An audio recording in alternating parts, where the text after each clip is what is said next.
నమస్తే, welcome to BRK news. This is Manoj. హైదరాబాద్లో real estate బాగోలేదని విపక్ష పార్టీల వాదన. రియల్ ఎస్టేట్ బాగోలేకపోతే ఎకరం 137 కోట్లు పలుకుతుందని అధికార పార్టీ వాదన. కారణం ఏదైనా సరే రియల్ ఎస్టేట్ మాత్రం ఒడిదొడుకులను ఎదుర్కొంటుంది అనేది మార్కెట్ నిపుణుల వాదన. ఇందుకు కోకాపేట, రాయదుర్గం లాంటి ఖరీదైన ప్రాంతాల్లో నిర్మించిన హైరైజ్ అపార్ట్మెంట్లోని ప్లాట్ల అమ్మకాల్లో నెలకొన్న స్తబ్దతే దీనికి నిదర్శనం. అవును, మీరు వింటున్నది నిజమే. హైదరాబాద్లో రికార్డు స్థాయిలో రేటు పలికిన ప్రాంతాల్లో స్కై టవర్స్ వేగంగా నిర్మాణమయ్యాయి. రియల్టర్లు పోటీపడి మరీ కొట్టేశారు. 4000 చదరపు అడుగుల నుంచి 7000 చదరపు అడుగుల మేర రియల్టర్లు ఫ్లాట్ల నిర్మాణం చేశారు. కానీ అమ్మకాల్లో మాత్రం చతికిలా పడ్డారు. ఆండ్రాక్ రీసెర్చ్ సంస్థ ఇచ్చిన డేటా ప్రకారం దేశవ్యాప్తంగా లక్షలాది ఫ్లాట్లు అమ్మకం కోసం ఎదురు చూస్తున్నాయి. దేశవ్యాప్తంగా సెప్టెంబర్ వరకు దాదాపు 5,61,756 అమ్ముడుపోని యూనిట్లు ఉన్నాయి. ఇలా అమ్ముడుపోని ఫ్లాట్ల సంఖ్య జాబితాలో హైదరాబాద్ 2వ స్థానంలో ఉంది. భాగ్యనగరంలోని కోకాపేట, నియోపోలిస్ ప్రాంతాల్లో 95,351 యూనిట్లు అమ్మకం కోసం ఎదురు చూస్తున్నాయి. ఇక 1,76,000 అమ్మకానికి నోచుకోని యూనిట్లలో ముంబై మొదటి స్థానంలో నిలిచింది. ఇక నిజానికి రాయదుర్గం, నియోపోలిస్ ప్రాంతాల్లో 2 ఏళ్ల కిందట ఎకరం 100 కోట్ల వరకు వెళ్ళింది. కోకాపేట అనగానే భూములు కొనేందుకు పోటీ పడతారు. మొన్నటికి మొన్నే అదే ప్రాంతంలో ఎకరం దాదాపు 137 కోట్లు పలికింది. అయితే రియల్ మార్కెట్లో సప్లై ఉన్న ఆశించిన స్థాయిలో డిమాండ్ లేదు. దీనికి తోడు బిల్డర్లు పబ్లిసిటీపై పెట్టినంత ఖర్చు నాణ్యతలో పెట్టకుండా వ్యవహారం నడిపిస్తున్నారనే వాదనలు ఉన్నాయి. దీనికి తోడు సిమెంట్, స్టీల్, ఇతర నిర్మాణ సరఫరా సరుకుల ధరలు, లేబర్ కాస్ట్ పెరగడం వల్ల డెవలపర్స్ కాస్ట్ భారీగా మారింది. దీనివల్లే రియల్టర్ ఫ్లాట్లు కాస్ట్ పెంచాల్సి వచ్చిందనే అభిప్రాయాలు వ్యక్తమవుతున్నాయి. ఇక దీనివల్లే ఖరీదైన ప్రాంతాల్లో నిర్మాణమైన ఫ్లాట్లు అమ్ముడుపోకుండా ఉన్నాయనే వాదన బలంగా వినిపిస్తుంది. ఇలా అమ్మకం జరగకుండా ఉన్న వాటిలో ఎక్కువ విస్తీర్ణంలో నిర్మించిన ఫ్లాట్లు ఉండడం విశేషం. 4,500 చదరపు అడుగుల నుంచి 7,000 చదరపు అడుగుల్లో కట్టిన ఫ్లాట్లు సేల్ కావడం లేదని తెలిసింది. దీంతో కట్టిన అపార్ట్మెంట్లను అమ్ముకునేందుకు రియల్ కంపెనీలు అష్టకష్టాలు పడుతున్నాయి. అవసరమైతే సగం ధరకైనా అమ్మేద్దామని భావనలో రియల్ ఎస్టేట్లు ఉన్నట్లు తెలిసింది.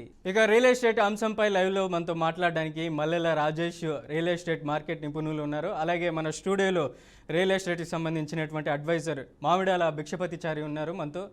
భిక్షపతిచారి గారు నమస్తే. నమస్కారం అండి. ఎలా చూడొచ్చు అంటారు? హైదరాబాద్లో రియల్ ఎస్టేట్ ఒక్కసారిగా డమాల్ అయినటువంటి పరిస్థితి మార్కెట్ నిపుణులు అంచనా వేస్తున్నారు. దాదాపు ఎకరం 137 కోట్లు కోకాపేటలో పలుకుతున్నటువంటి సందర్భం అయితే ఉంది. కానీ విపక్షాలు ఆరోపణలు చేస్తున్నటువంటి పరిస్థితి ఉంది. అసలు కోకాపేటలో 137 కోట్ల పైమాటేనా రియల్ ఎస్టేట్ అంటే ఏం చెప్తారు? రియల్ ఎస్టేట్ అంటే నాకు తెలిసి ప్రచారంలో పడిపోయినట్టు అనిపిస్తుంది. కానీ కొనుక్కునేటోళ్ళు మాత్రం ఇప్పుడు మాత్రం హీరోలు అవుతారు ఎవరైనా సరే. ఎందుకంటే ఇప్పుడు కొంచెం తగ్గిన మాట వాస్తవమే. కాకపోతే ఇప్పుడు నువ్వు ప్రతి ఒక్క రూపాయి పెట్టుబడి పెట్టినట్టయితే నీకు ఇది రేపు 10 పెరిగే ఛాన్స్ ఉంది. హైదరాబాద్ ఎప్పుడు బంగారం లాంటిదే. మనకు ఈ రాష్ట్రాలు విడిపోయి ఇది అక్కడేదో డెవలప్ అవుతుంది, ఇక్కడేదో డెవలప్ అవుతుంది అని ప్రజలు అక్కడికి తిరుగుతున్నారు. కానీ మన హైదరాబాద్ అయితే ఎప్పటికైనా బంగారం లాంటిదే. ఎందుకంటే ఇప్పుడు ఇదే రైట్ టైం మనకు కొనేటోళ్ళకు ఎవరికైనా అని. ఇప్పుడు కొన్నామంటే వాళ్ళు రేపు 10 నీకు డెవలప్ అయిపోతుంది. ప్రతి అపార్ట్మెంటు, ఫ్లాట్ అయినా సరే, రియల్ ఎస్టేట్ అయినా సరే రేపు మార్కెట్ వచ్చినాక ఏమవుతుంది, డబుల్ రేట్లు అయిపోతుంటాయి. ఇప్పుడు 50 లక్షలు ఉన్న ఫ్లాటు ₹1 కోటి అవుతుంది. అప్పుడు కొనడం కష్టం. ఇప్పుడు కొనేటోళ్ళకు మాత్రం సువర్ణ అవకాశం అని నా అభిప్రాయం. ప్రధానంగా హైదరాబాద్లో కోకాపేట, రాయదుర్గం, అక్కడ ఉన్నటువంటి పరిసర ప్రాంతాల్లోని, నియోపోలిస్ ప్రాంతాల్లోని ఎక్కువగా అమ్ముడుపోతున్నటువంటి సందర్భం మనం చూసాం. ఎప్పుడు గత కరోనాకి ముందు ఉన్నటువంటి సందర్భం అది. ఇప్పుడు ఉన్నటువంటి పరిస్థితుల్లో అక్కడ అమ్ముడుపోయినటువంటి ప్లాట్లు చాలా వరకు ఉన్నాయి. అర్ధం ధరకైనా సగం ధరకైనా అమ్మేద్దాం అనేసి రియల్ ఎస్టేట్లో ఉన్నటువంటి భావన కనపడుతుంది. ఎలా చూడొచ్చు అంటారు? పబ్లిక్ ఏంటంటే ఆలోచించాలి. మనం రూపాయి పెట్టేది ఎక్కడో పోయి పెట్టే కంటే మనం ఉన్న చుట్టుపక్కల హైదరాబాద్లో నువ్వు డబ్బులు పెట్టినట్టయితే ఎప్పటికైనా అది బంగారం అవుతుంది. ఎందుకంటే ఈ హైదరాబాద్ అనేది ఇవాళ పెరిగింది కాదు, నిన్న పెరిగింది కాదు. నీకు గత 40-50 సంవత్సరాల నుండి మెల్లమెల్లగా పెరుగుతూ వచ్చింది. కాబట్టి ఇప్పుడు ఇది పడిపోయింది అనేది నాకు తెలిసి ఎక్కువ ప్రచారంలో ఉండి దాన్ని డౌన్ చేస్తూ అనిపిస్తుంది. కాకపోతే కొనేటోళ్ళకు మాత్రం మంచి అవకాశము, ఇప్పుడు ఉన్న ప్రతి ఒక్కరికి మంచి లాభాలు వస్తాయని నా అభిప్రాయం. ప్రధానంగా అక్కడ ఉన్నటువంటి కాస్ట్ పెరిగిపోవడం, వాళ్ళు నిర్మిస్తున్నటువంటి కన్స్ట్రక్షన్ డిపార్ట్మెంట్కి సంబంధించినటువంటి అక్కడ ప్రతిదీ రేట్లు పెరిగిపోవడమే దీనికి ప్రధాన కారణం అనుకోవచ్చా? పెరిగిపోవడం కారణము మన మైండ్ ఏంటంటే ఎక్కడైతే గ్రోత్ ఉంటుంది, ఇప్పుడు ఆంధ్రాలో బాగా గ్రోత్ ఉంది, ఇక్కడ ఏమైంది గవర్నమెంట్ మారింది, ఈ ప్రచారం గవర్నమెంట్ మీద నింద వేయడానికి కూడా ఇట్లాంటి కొన్ని ప్రచారాలతోటి అక్కడ వెళ్ళిపోతారు చాలామంది. ఇప్పుడు నాకు తెలిసిన ఒకటి ఎన్ఎస్పి అనేది మార్కాపురంలో గంధం చెట్లది వెంచర్లు నడుస్తున్నాయి. అక్కడ ఎట్లా కొంటుర్రు అంటే ఆన్లైన్లో బుక్ అయిపోతున్నాయి. మన నారాయణ రెడ్డి గారిది వెంచర్ అక్కడ ఇప్పటికి 20 వెంచర్లు అయిపోయినాయి. ఇట్లా వెంచర్ ఓపెన్ అవుతుంది, అక్కడ అయిపోతుంది గంధం చెట్ల వెంచరు ఎన్ఎస్పిది. ఎట్లా అవుతుందంటే ఏమైందంటే ఇక్కడ పెట్టే పైసలు అక్కడ పెడదాం, అక్కడ తొందరగా డబ్బులు వస్తాయని ఆశతోటి పెడుతురు. కాకపోతే ఏదైనా రియల్ ఎస్టేట్ అనేది నిదానంగా పెరుగుతుంది. మనం ఇమీడియట్లీ కోడి పిల్లలు పెట్టినట్టు పెట్టాలంటే రాదు అది. కాబట్టి ఇక్కడ కూడా చాలా మంచిగానే ఉంటుంది. మనం పెట్టుబడి పెడితే ముందుకు బాగా పనికొస్తుంది ఫ్యూచర్ పిల్లలకు.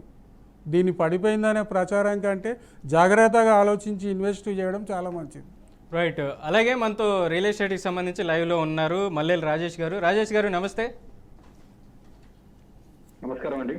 రాజేష్ గారు, ఎలా చూడొచ్చు అంటారు? కోకాపేటలో ఎకరం ధర 137 కోట్లు అత్యధిక ధర పలుకుతున్నా కూడా హైదరాబాద్లో రియల్ ఎస్టేట్ పడిపోయింది అనడంలో ఎంతవరకు వాస్తవం అంటారు?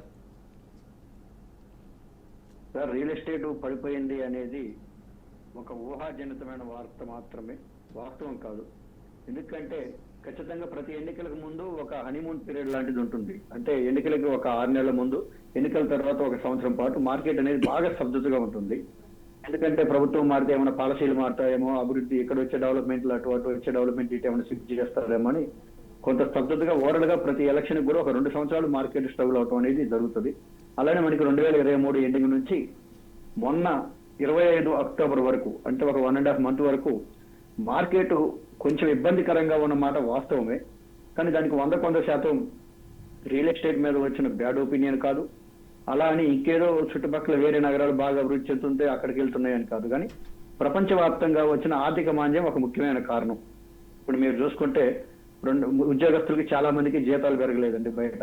అంటే 2021-22లో ఏవైతే శాలరీస్ ఉన్నాయో 2025లో కూడా ఏ శాలరీస్ ఉన్నాయి. అలాగే ఎన్ఆర్ఐలకు కూడా ముఖ్యంగా ఇప్పుడు మన ఇండియా ఏంటంటే కొంచెం యుఎస్ బేస్డ్ ఎన్ఆర్ఐల మీద ఎక్కువగా డిపెండ్ అవుతూ ఉన్నాం మొదటి నుంచి కూడా. అక్కడ ట్రంప్ గారి వల్ల కొంత వాళ్ళకి వీసా ప్రాబ్లమ్స్ కావచ్చు, ఉద్యోగ భవిష్యత్తు ఇటు వల్ల కావచ్చు, ఇంకా మిగతా రకంగా కూడా చాలా సెక్టార్లు కూడా ఆర్థిక మాంద్యం ఇబ్బందులు పడుతూ ఉన్నాం. దానివల్ల వాటి మీద ఆధారపడ్డ వాళ్ళకి సరైన రొటేషన్ అవ్వక, రావాల్సిన మనీ రాక, కలెక్షన్స్ కాక వీళ్ళు కొంచెం ఇన్వెస్ట్మెంట్లు పెట్టలేకపోతున్నారు. ఇప్పుడు మేము ఓవరాల్గా చూస్తూ ఉన్నాం కదా, మాకు నెంబర్ ఆఫ్ లీడ్స్ వస్తుంటాయి. చాలా మంది పాపం వస్తారు, సైట్ విజిట్లు చేస్తారు, ఫ్లాట్లు కూడా బాగా నచ్చుతాయి, రేట్లు కూడా మంచిగా వాళ్ళు హ్యాపీగానే ఫీల్ అవుతారు. కానీ బుకింగ్ చేద్దాం అనుకునే టైంకి వాళ్ళకి అమౌంట్ రావాల్సింది రాదు. కొంతమంది బుకింగ్ చేసినా కూడా 1 month 2 months టైం పెట్టుకున్న తర్వాత టోటల్ పేమెంట్ చేసే టైంకి వాళ్ళకి రావాల్సిన అమౌంట్ ఎగ్జాక్ట్ గా రీచ్ అవ్వక, లేదంటే పాపం ఇవ్వాల్సిన వాళ్ళకి కూడా ఏదో ఒక ప్రాబ్లం వచ్చి ఆగిపోవటం.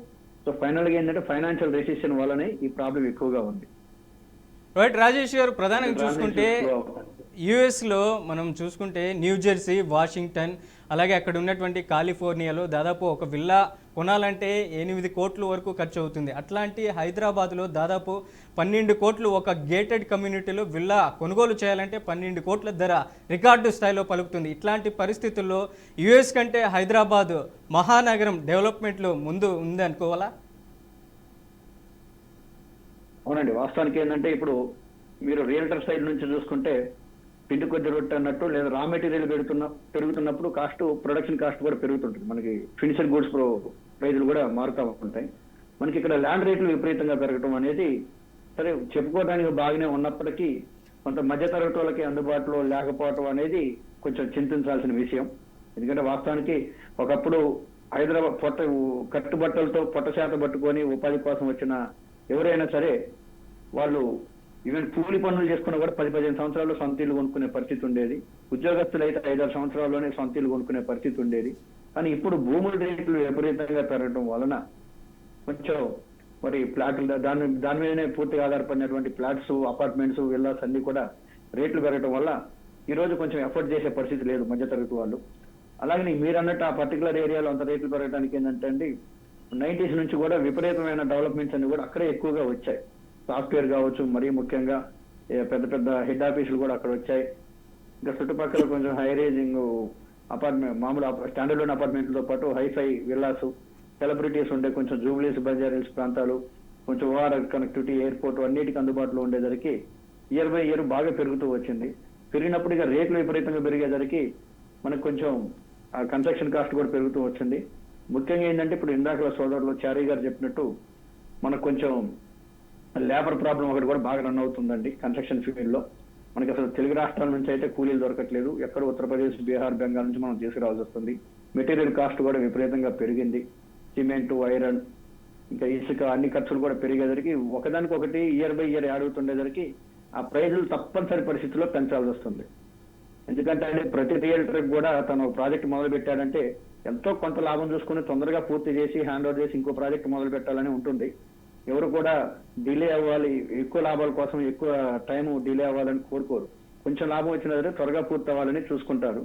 కానీ ఆ పరిస్థితి ఇప్పుడు మార్కెట్లో లేకపోవడం వల్లనే ఈ ఇబ్బందికరమైన చూస్తున్నాం. రైట్ రాజేష్ గారు, మీరు చెప్తున్న విధంగా 2023కు ముందు ఒకలాగా ఉంటే 2023 తర్వాత ప్రస్తుత పరిస్థితుల్లో దాదాపు ముంబై మహానగరం మొదటి ప్లేస్లో ఉంటే ప్లాట్లు అమ్ముడుపోనటువంటి పరిస్థితుల్లో హైదరాబాద్ నగరం రెండో స్థానంలో ఉంది. ముంబై 1,75,000 ఫ్లాట్లు అమ్ముడుపోయినటువంటి పరిస్థితి ఉంది. ఇక హైదరాబాద్లో చూసుకుంటే దాదాపు 95,000 అపార్ట్మెంట్లు అమ్ముడుపోయినటువంటి పరిస్థితి ఉంది. సగం ధరకైనా అమ్మాయిలని ఆలోచనలు రియల్ ఎస్టేట్ రంగం ఉంది. ఎలా చూడొచ్చు అంటారు? ఇక్కడ ప్రధానంగా కోకాపేట, రాయదుర్గం, అలాగే ఉప్పాలగూడ, అక్కడ ఉన్నటువంటి నానక్రామ్గూడ పరిసర ప్రాంతాల్లో చాలా వరకు ఫ్లాట్లు కన్స్ట్రక్షన్లోనే నిలిచిపోయినటువంటి పరిస్థితి ఉంది. ఏం చెప్తారు? మీరు చెప్పింది 100% కరెక్ట్ సార్. క్వశ్చన్ అయితే ముఖ్యంగా ఏంటంటే ముంబై అనేది ఏమిటంటే అది కూడా కొంచెం ఎక్కువ లివింగ్ కాస్ట్ ఉండే ఏరియా. చాలా మంది ఆర్థిక మాంద్యం దెబ్బకి అక్కడ కూడా సేల్స్ తక్కువైపోయాయి. రెండవది ఏంటంటే కొంచెం హైదరాబాద్ తో కంపేర్ చేస్తే వెదర్ పరంగా చాలా పొల్యూటెడ్ ఏరియా. అక్కడ పక్క సముద్రం కావచ్చు, కొంచెం ఇండస్ట్రియల్ వేస్టేజెస్ కావచ్చు, ఎక్సెట్రా కారణాల వల్ల కొంచెం హైదరాబాద్ తో కంపేర్ చేస్తే వాతావరణం చాలా ఇబ్బందికరంగా ఉంటుంది. దానివల్ల ఏమిటంటే ఆప్షనల్ హోమ్స్ ప్లాన్ చేసే వాళ్ళు ముంబైలో తగ్గిపోయారు. అంటే ఖచ్చితంగా అక్కడ ఉండి ఉద్యోగం లేదా వ్యాపారం చేసుకునే వాళ్ళే తప్పితే మనకి జనరల్ గా చాలా మంది డబ్బున్న వాళ్ళు 2-3 ఇల్లులు 5-6 ఇల్లులు మెయింటైన్ చేసే వాళ్ళు ఉంటారు. ఫ్యామిలీస్ పర్పస్, బిజినెస్ పర్పస్, వాళ్ళు అక్కడ తగ్గిపోయారనమాట. ఇప్పుడు ఆప్షనల్ హోమ్స్ అనేవి ముంబైలో రన్ అవ్వట్లేదు, హైదరాబాద్ లో రన్ అవుతుంది. కానీ ఇక్కడ ఏమిటంటే మీరు చెప్పినట్టు ఇంతకుముందు హైదరాబాద్ లో ఏంటంటే మన పాత రిపోర్ట్లు చూసుకుంటే ప్రతి సంవత్సరం 20 నుంచి 30,000 లోపే కన్స్ట్రక్షన్ హోమ్స్ అనేవి సేల్స్ అవుతుంటాయండి. Apartment units and independent house అన్ని కలిపి పర్ యానం మనకు వచ్చేసి 25,000 to 30,000 మాత్రమే సేల్ అవుతాయి. కానీ వీళ్ళు ఏం చేశారంటే కరోనా తర్వాత ఎస్పెషల్లీ ఇప్పుడు మీరు దీన్ని కొంచెం క్లియర్ గా అబ్జర్వ్ చేస్తే 2020 కరోనాకు ముందు మనందరి లైఫ్ స్టైల్ వేరు, 20 తర్వాత లైఫ్ స్టైల్ వేరు. 20కి ముందు ఎలా ఉండేదంటే ఒకే ఇంట్లో 3 జనరేషన్లు ఉన్నప్పటికీ senior citizens, youngsters, school or కాలేజ్కి వెళ్ళే కిడ్స్ ఉంటే ఆ సీనియర్ సిటిజన్స్ అనేవాళ్ళు పొద్దున్నే వాకింగ్కి వెళ్ళేవాళ్ళు, అదే టైంకి యంగ్స్టర్స్ కూడా కొంచెం ఆఫీస్కి వెళ్ళేవాళ్ళు, పిల్లలు స్కూల్కి వెళ్ళేవాళ్ళు. మధ్యాహ్నం మళ్ళీ సీనియర్ సిటిజన్స్ ఇంట్లోనే ఉండేవాళ్ళు.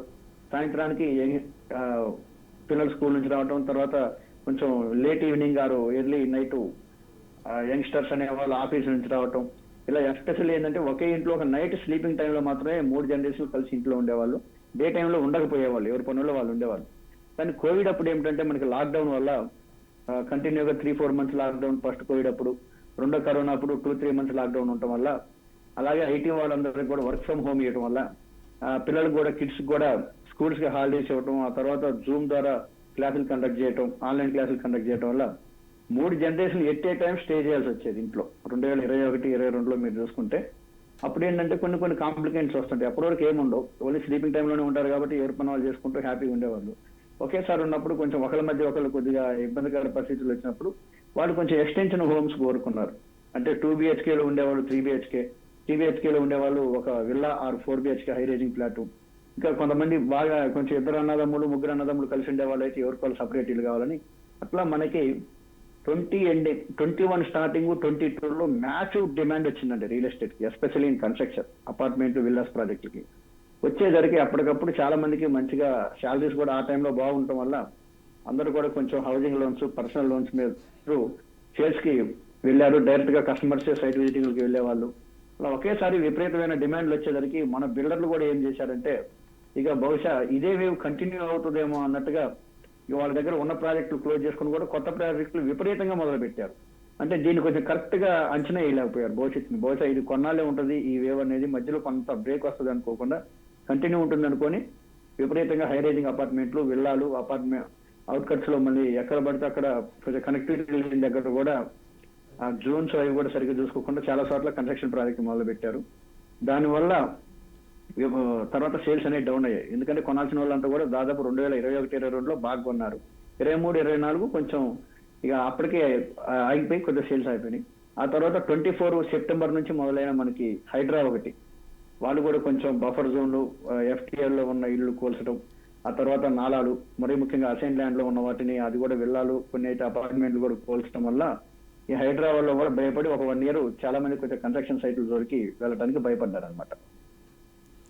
రైట్ రాజేష్ గారు, ప్రధానంగా ప్రజలు ఆశించిన స్థాయిలో ఆర్థిక మాంద్యం సంభవిస్తున్నటువంటి నేపథ్యంలో ప్రజలు కొనుగోలు చేయలేకపోవడమే, వాళ్ళకి అందినటువంటి స్థాయిలో అక్కడ ఉన్నటువంటి రియల్ ఎస్టేట్కి సంబంధించినటువంటి ఏదైతే ప్లాట్లు కొనుగోలులో దాదాపు మనం కరోనాకు ముందు అయితే ఒక 50 లక్షలు 70 లక్షలు పెడితే ప్లాట్ 3 BHK 2 BHK అట్లాంటి కొనుగోలు చేసేవారు. ఇప్పుడు ఉన్నటువంటి పరిస్థితుల్లో 2-3 కోట్లు వెచ్చించే పరిస్థితి లేకపోవడమే ప్రధాన కారణం అనుకోవచ్చా? అవును సార్, వాస్తవాన్ని. ఎందుకంటే మన అవసరాలు ఖర్చులు పెరిగినంతగా మన ఆదాయం పెరగలేదు. అది ఉద్యోగస్తులు కావచ్చు, వ్యాపారస్తులకు కూడా. ఉద్యోగస్తులకు జీతాలు పెరగలేదు, వ్యాపారస్తులు కూడా సేల్స్ పెరగలేదు. ఇప్పుడు రీటైల్ బిజినెస్ మ్యాన్లకు కూడా చాలా మందికి ఆన్లైన్ బిజినెస్లు వచ్చి కొంచెం వాళ్ళకి ఇబ్బందికరంగా ఉండటం. ఇప్పుడు ముఖ్యంగా ఇప్పుడు కిరాణా షాప్, సూపర్ మార్కెట్ వాళ్ళకి కూడా ఎంతో మంది ఉన్న సేల్స్ లేవు. వేరే టెక్స్టైల్స్, ఆటోమొబైల్స్ ఏది చూసుకున్నా కూడా ఆప్షనల్ థింగ్స్ అనేవి బాగా పోస్ట్ పోన్ అవుతున్నాయి. ఇప్పుడు మీరు చూసుకుంటే మనకి భారతదేశంలో ఇప్పుడు అతిపెద్ద ఆర్థిక వ్యవస్థ, ముఖ్యంగా సెంట్రల్ గవర్నమెంట్ ని, స్టేట్ గవర్నమెంట్ కి మంచి GST రెవెన్యూ జనరేట్ చేస్తూ కామన్ పీపుల్ కూడా ఎంప్లాయ్మెంట్ జనరేట్ చేస్తుంది. ఇప్పుడు మేజర్ గా మంది రియల్ ఎస్టేట్.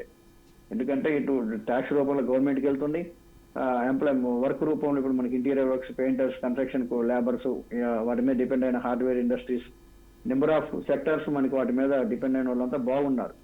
కానీ కొంచెం ఈ మార్కెట్ కొద్దిగా స్తబ్దతగా ఉండేసరికి వాళ్ళ పరిస్థితి కూడా కొద్దిగా ఇబ్బందికరంగా ఉంది. ఎందుకంటే రియల్ ఎస్టేట్ మీద ప్రత్యక్షంగా 4 రకాల సెక్టార్లు ఆధారపడి ఉంటాయి, కానీ పరోక్షంగా 28 రకాల పీపుల్స్ మనకి ఆధారపడి, ఓవరాల్ గా 30-35 రకాల పీపుల్ డిపార్ట్మెంట్లు అనేవి మనకి రియల్ ఎస్టేట్ మీద ఆధారపడి ఉంటాయి. వాళ్ళందరూ కూడా కొంచెం ఆర్థికంగా ఇబ్బంది పడతా ఉన్నారు. ఇంకా మిగతా ఫైనాన్షియల్ డెసిషన్ వల్ల కూడా మీరు అన్నట్టు ఒక మరి 4-5 సంవత్సరాల క్రితం 70-80 లక్షలకు వచ్చిన ప్లాట్లన్నీ ఇప్పుడు డబుల్ అయ్యేసరికి అది కొనలేని పరిస్థితికి వచ్చింది అనమాట. అంత హై, ఇప్పుడు ₹1,00,000 ఉన్న వ్యక్తికి మహా ₹1,50,000 వరకు అయిందేమో, కానీ శాలరీ హైక్ 2 lakhs 3 lakhs అవ్వలేదు. అలా వాళ్ళు కొంచెం ఎఫర్ట్ చేయలేకపోతున్నారు ఇప్పుడు ఈ కన్స్ట్రక్షన్ కాస్ట్ ని. రైట్ రాజేష్ గారు, రియల్ ఎస్టేట్ పై మీ అభిప్రాయాలు తెలియజేసినందుకు, మీ విశ్లేషణ అందించినందుకు రాజేష్ గారికి అలాగే భిక్షపతి చారి గారికి ధన్యవాదాలు. Thank you so much.